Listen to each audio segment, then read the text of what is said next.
Dean Preston, Civil Defence Officer, Laois. We were called out at 10 to 6 last Wednesday morning with reports of houses being flooded out in the Mountmellick area. I can show you here on the map where we were dealing with. We had two rivers that converged on one another. The first of it was the Blackwater River, and the second was the Laois River. We had serious rainfall up at the Slieve Blooms, seemingly between 25 and 35 millimetres of rain that converged down on Mountmellick. The far side then of the Slieve Blooms, where the Barrow rises, and that fed into the Barrow. So we had three rivers actually converging on Mountmellick. So we had the first areas that were severely hit with torrential floods flowing down actual roads was the Ballyfin area, Cloncannon upper and lower areas, Dryna and Derrycloney. What sort of resources did you have from the early stages? From the early stages, when we first sent out our call system, by 10 o'clock that morning we had the region of 28 personnel ourselves on the ground. Serious calls of houses flooded and people trapped in them. So our swiftwater rescue team on 3 occasions went in to rescue families from separate areas within the Cloncannon area, down Manor Lane, Manor Road as well, while other jeeps and vehicles were assessing the situation with housing estates and everything else. The water continued to rise all day long, and it continued to rise on the Thursday as well, where serious flooding occurred throughout the whole of Mountmellick, including the main town itself and the main streets leading off the town, plus out onto the N80. It got to the stage on Wednesday evening where the guards themselves had to shut down the traffic coming from Tullamore and N80. They had to shut it from Killy and drive it across towards Portarlington, and in Portlaois they had to close all traffic coming to Mountmellick. Such was the severity of the flooding on the main street. So I'm Damien Dullard. I'm First Officer attached with Laois Civil Defence, and from here we've been operating. Hello, Control. I'll just stop you, Damien. Just message over. Control, go ahead. Over. Control, could you organise a crew there for Grove Park there in Irishtown? Residents in that area requesting sandbags. Over. Roger that.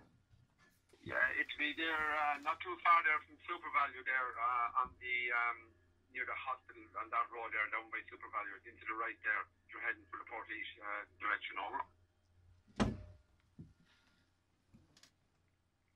Roger that. Roger, 1-0 out. okay, Damien, what's happening there now at the moment? So Declan, what's happening at the moment is a call has come in for sandbags to be required at an address in Mountmellick in County Laois.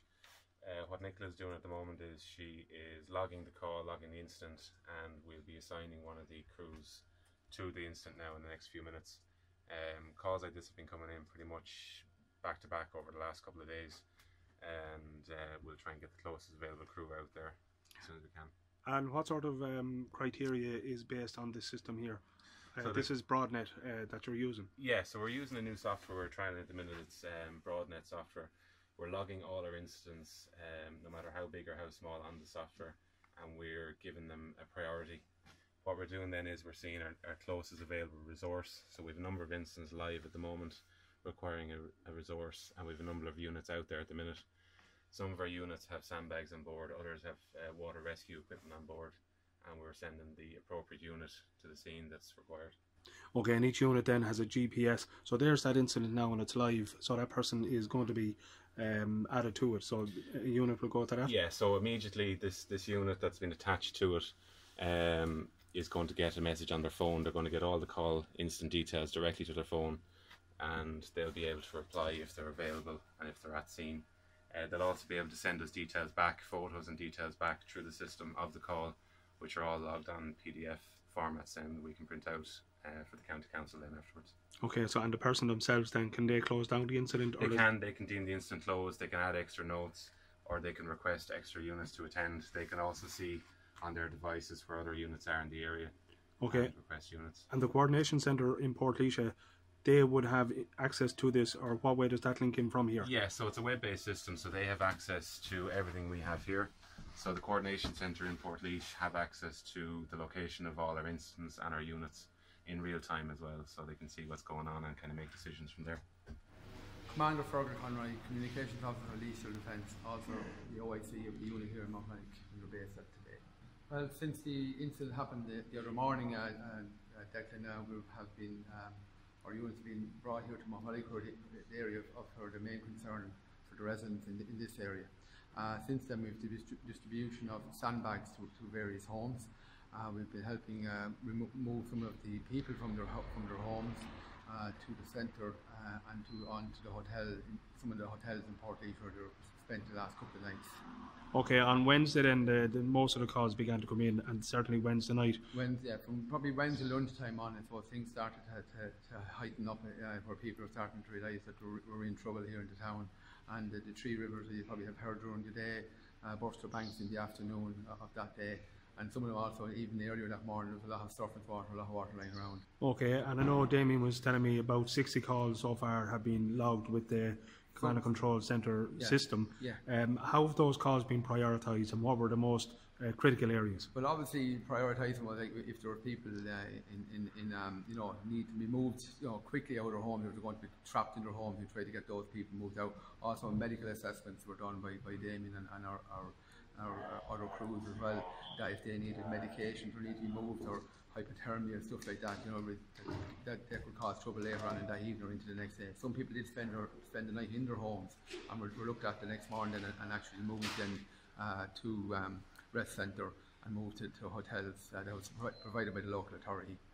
Okay, and just finally, Fergal, in terms of the collaboration and cooperation with the Defence Forces were called in, 30 members from the Defence Forces were called in. Didn't think I was going to see them, I'm willing to be honest, but we did see it the other day, and I have to say it was incredible to see since Wednesday the support that the Defence Forces gave us here in Mountmellick. They were absolutely brilliant from every man and woman that was here over the last few days. Didn't mind what they were asked to do, didn't mind how long they had to stay to do it. They just said, right, that's no problem, we'll do that, and it was great. And I'd like to compliment all the army people that was here, and the support that they gave the local authority here. On Thursday, because of the nature of and the hours, especially the hours that pertain by our own individual volunteers and officers, we decided that we needed extra resources. Kildare Civil Defence Officer Trish McNeila sent me down some jeeps and personnel, and James McConnell, the Dublin Civil Defence Officer, sent me down the Hagelan all-track and all-terrain vehicle, which proved absolutely unbelievable to get into the areas that were totally inaccessible for our four-wheel drive vehicles. Before the army came in, what was the situation with the fire service? How were the civil defence and the fire service working on the ground? The fire service wound up in an unusual situation where their actual fire station was flooded out. So we gave them a new home here with ourselves. So in conjunction with ourselves and the fire service, we were working hand in hand throughout the last 4 days. And we still are. Hopefully, the way the weather has changed and we've gone into a cold period, that the Onis River itself has gone back to normal levels. The Blackwater has gone back to normal levels. The actual Barrow rose above the 1979 record levels in around the Mountmellick area. As you can see here, where the road, the actual Onis flows in to the River Barrow. That gave us a serious situation heading out towards the Portarlington area. And of course, the civil defence volunteers themselves, obviously people are volunteers, they're working, so things had to change over the last couple of days. Indeed, that can go without saying that the volunteers of Laois Defence have always, when the need arises, been 150% behind supporting any request that we've asked them. They're volunteers, we can't force them, but I have to say from every, again, man, woman that was here over the last few days, nothing was a problem, time was not a problem. Families, didn't mind them being sent, being gone for 10, 12, 14, 16 hours in some cases on two occasions during the week. But they're great, and I think they should be highly commended. They're a great bunch of people, not just here in Laois, but all over the country. When the chips are down, like we're there to try and help and assist in our communities, and that's what I think, volunteerism is, and that's what volunteers are. That's what they're seen best at, is actually helping out in their local area, responding to requests, helping their local friends, families, and people in that area of support when it's needed.